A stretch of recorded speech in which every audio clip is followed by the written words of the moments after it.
So, good morning everyone. How are you? I hope all of you are okay and doing well at your home. So, today we are going to start with the topic of tissue culture.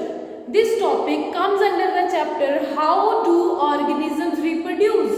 We know that organisms reproduce by two methods, asexual as well as sexual. Asexual reproduction occurs in those organisms which produce similar organisms. Similar organisms are also known as clones. Clones means जिनके character बिल्कुल same होते हैं अपने parent plant के साथ and अपने साथ वाले प्लांट के साथ। एसेक्सुअल रिप्रोडक्शन से जो प्रोडक्ट हमें मिलता है, जो ऑफस्प्रिंग हमें मिलते हैं, वो बिल्कुल क्या है, उनके कैरेक्टर्स बिल्कुल सेम होते हैं। तो एसेक्सुअल रिप्रोडक्शन की हमने काफ़ी सारी टाइप्स की हैं, budding, binary fission, vegetative propagation, everything we had completed. Now, one more topic we are going to do is tissue culture. Tissue culture is a technique of producing large number of similar plants from the single cell or from the single tissue. Like we can take one tissue from the plant known as X plant. हमने कोई plant लिया, उसके हमने root का, stem का, leaf का या flower का छोटा सा टिश्यू ले लिया। हमने वहाँ से क्या है, उस टिश्यू को स्क्रैच कर लिया, या फिर हमने उस प्लांट का एक सेल ले लिया। फिर उस प्लांट के टिश्यू को या फिर सेल को हमने एक पेट्री डिश में डाल दिया, जिस पेट्री डिश में हमारे पास क्या थे, पहले से ही क्या थे, ग्रोथ मीडियम पड़ा हुआ था। ग्रोथ मीडियम मतलब उस मीडियम में कुछ न्यूट्रिएंट्स थे एंड अगार जेली प्रेजेंट थी। अगार में क्या है, हमारा वो टिश्यू या हमारा वो सेल क्या है, ग्रो करेगा। अब जब अगार में वो हमारा सेल ग्रो करेगा, उस सेल के क्या बन जाएंगे, गुच्छे बन जाएंगे। Masses of cells will be formed.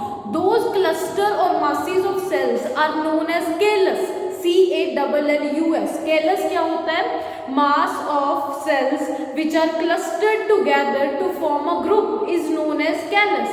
फिर उस कैलस को हमने क्या किया, नेक्स्ट पेट्री डिश में ट्रांसफर कर दिया। उस पेट्री डिश में क्या थे, हमारे पास ग्रोथ हार्मोन्स थे। वो ग्रोथ हार्मोन्स क्या करेंगे, उस कैलस को क्या है, ग्रो करवाने में हेल्प करेंगे।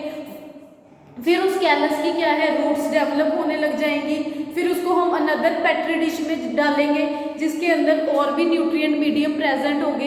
हम बार बार पेट्री डिशेस चेंज क्यों कर रहे हैं, क्योंकि जिस पेट्री डिश में हम काम कर रहे हैं उसके जो न्यूट्रिएंट्स है या वो ग्रोथ है, ग्रोथ हार्मोन्स है, वो सारे तो यूज हो गए ना, वो तो उसने ले लिए, कैलस ने या ग्रोइंग प्लांट ने ले लिए।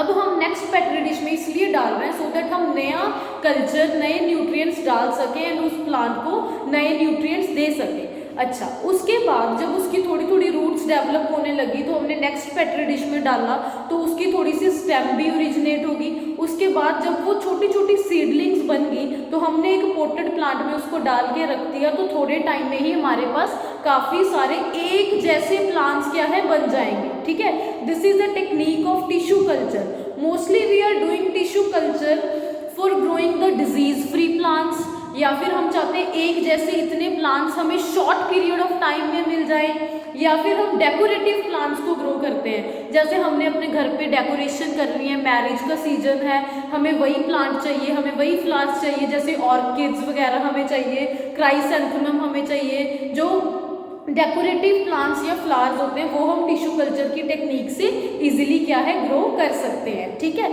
तो टिश्यू कल्चर में क्या है, कोई भी सीजन का मैटर नहीं है, किसी भी सीजन में हम क्या है, प्लांट्स टिश्यू कल्चर की टेक्निक से ग्रो कर सकते हैं, डिजीज फ्री प्लांट्स कर सकते हैं। थोड़ा सा, बिल्कुल थोड़ा सा हमें क्या है, स्टार्टिंग मटेरियल चाहिए, एक सेल चाहिए या थोड़ा सा टिश्यू चाहिए, उससे हमने इतने सारे प्लांट्स क्या है, हम बना सकते हैं। इस कंसेप्ट को, टिश्यू कल्चर को माइक्रो प्रोपेगेशन भी बोला जाता है। I will ask you the questions later on, why tissue culture is known as micro propagation. So your answer will be, because ma'am we took only small amount of raw material, small amount of tissue और just single cell to grow large amount of plants। क्योंकि हमें थोड़ा सा material चाहिए इतने सारे plants बनाने के लिए, इसीलिए इसको माइक्रो प्रोपेगेशन भी बोला जाता है। तो I want to show you one video जिसमें तुम देखोगे कि टिश्यू कल्चर कैसे कैसे हम कर सकते हैं, कैसे एक जैसे प्लांट्स बन जाते हैं। So let's start, you can watch. Culture. Objective: to learn about the process of tissue culture. Tissue culture is a technique of producing exact copies of plants from the tissue of a donor organism. In this session, we will learn about the process of tissue culture in plants. The first step in tissue culture is to isolate the tissue from a selected plant, called an explant. The tissue can be a small piece of a root, stem, leaf, flower, or even a single cell. The tissue is placed in a petri dish containing growth medium. The medium is usually agar gel with dissolved nutrients and hormones required for the plant growth. The petri dish is left under controlled light and temperature. In a few weeks, the cells grow rapidly into small masses of tissue, called callus. Generally, green shoots develop from the callus within 3 weeks. After the shoots grow to observable length, root growing hormone is added to induce rooting. The roots develop within 6 weeks to form complete plantlets. The small plantlets with roots are transferred to a potting medium in potting trays, where they develop into plants. Tissue culture can produce thousands of plants with exact characters in a short period.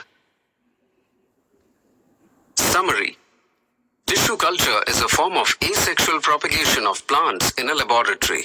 Through tissue culture, plants with desired characters can be grown quickly and in large numbers.